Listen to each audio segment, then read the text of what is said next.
Hello, my Afghan family. Hope you guys are good. Yesterday, somebody told me that Mr. Kareem, my husband, said if I pay 4,500 or 4,000 dirhams, he can remove the abscond.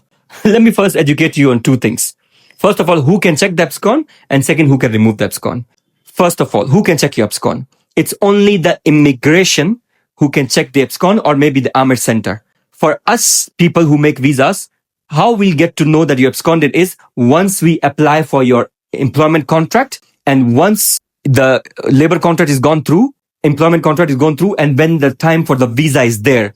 That means you've already paid us half of the money to go to reach that process. Otherwise, we cannot just log in, open our laptop or system and check that you're absconded on. Yes, we can check your fines, but absconds can never be checked unless your husband or your brother or me, I work in the immigration, which of course clearly we don't. So remember that. Don't be fooled by anyone. Nobody can check if you're absconded or not.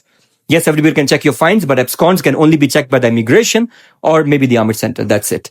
Or unless, as I said, if you apply for your visa and we are onto the third step of applying your visa, and now we got to know that you're absconded. Otherwise, before that, we cannot just check it. Second, who can remove the abscond?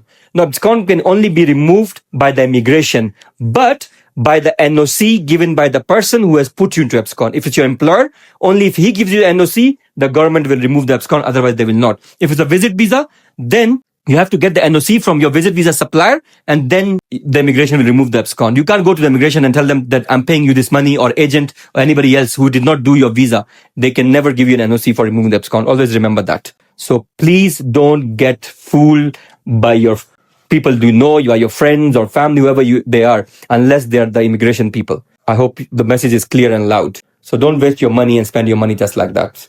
That's it. Please share this video with all your friends. Jazakallah khair. Assalamu alaikum. Your trusted African advisor, Mr. Kareem. One and only.